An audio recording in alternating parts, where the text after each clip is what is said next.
La parole est à Madame Gabrielle Catala. Merci Madame la Présidente, Monsieur le Ministre, chers collègues. La loi séparatisme, ou confortant le respect des principes de la République, fait partie de ces antiphrases dont la langue macroniste a le secret, car cette loi ne conforte en rien les principes de la République qu'elle méconnaît et bafoue directement.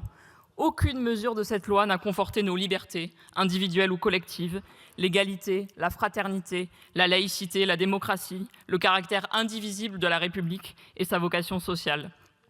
La loi séparatisme est l'une de la trentaine de lois liberticides votées depuis 2017 et se distingue des autres par son objectif, celui de créer un climat nauséabond, un déversoir de haine islamophobe avant l'élection présidentielle de 2022, dans votre jeu de dupes habituel avec l'extrême droite, et par les libertés à valeur constitutionnelle auxquelles elle s'attaque, la grande loi relative au contrat d'association de 1901 et la loi de liberté de 1905 qui organise la séparation des églises et de l'État.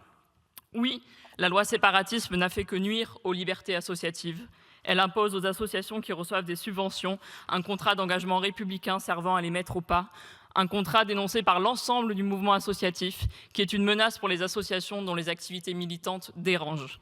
En 2022, à Chalon-sur-Saône, le maire a retiré au planning familial l'autorisation de tenir un stand sur l'égalité femmes-hommes au motif que leur affiche montrant 6 femmes dont une était voilée était un moyen de propager une idéologie contrevenant aux principes républicains. Quelques mois plus tard, l'association écologiste Alternativa Poitiers s'est vue retirer ses subventions pour avoir organisé un atelier sur la désobéissance civile, une action militante pacifique nécessaire dans toutes les démocraties du monde à l'heure où le changement climatique est irréversible. Ensuite, ce fut au tour de la Ligue des droits de l'homme d'être directement menacée par M. Darmanin, de se voir retirer ses subventions pour avoir documenté les violences policières et les mensonges de l'État dans sa gestion des manifestations contre la réforme des retraites et à Sainte-Soline. À la surveillance s'ajoute la répression. C'est l'objet de l'élargissement des motifs de dissolution administrative d'associations, prévu également par la loi séparatisme. C'est grâce à cette loi scélérate que M. Darmanin a pu tenter de dissoudre les soulèvements de la terre. Lorsqu'il a annulé cette décision, le Conseil d'État a rappelé que la banalisation des dissolutions par le gouvernement portait une atteinte grave à la liberté d'association.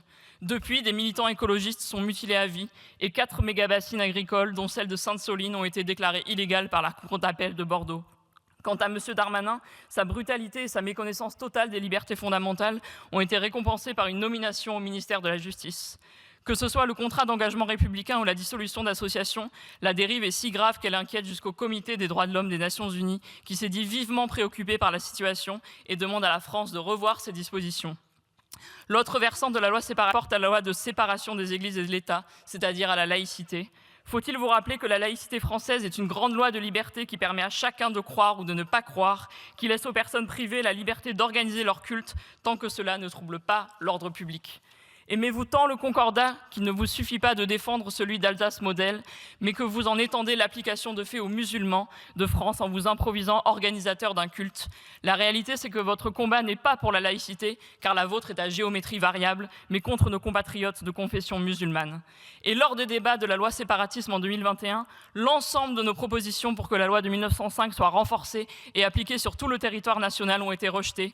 Vous vous êtes opposé à tout, à l'abrogation du concordat d'Alsace-Moselle et aux dérogations à la loi de 1905 en Outre-mer, à la fin des avantages fiscaux accordés aux cultes qui coûtent 200 millions d'euros d'argent public par an à l'État, à la disparition de la modification à la loi de 1905 héritée du régime de Vichy encore en vigueur, à un meilleur contrôle des écoles privées.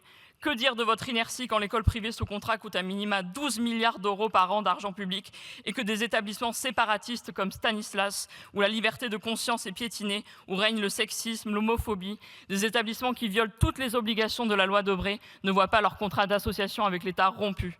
Vous êtes bien plus consciencieux lorsqu'il s'agit de couper les vivres aux lycées musulmans, comme pour tout le reste, c'est le 2 poids 2 mesures. Quant au fait d'éviter que des élus assistent à des cérémonies religieuses, vous n'avez rien à en dire et M. Macron a pu tranquillement assister à une messe à Notre-Dame de Paris en totale violation du principe de laïcité.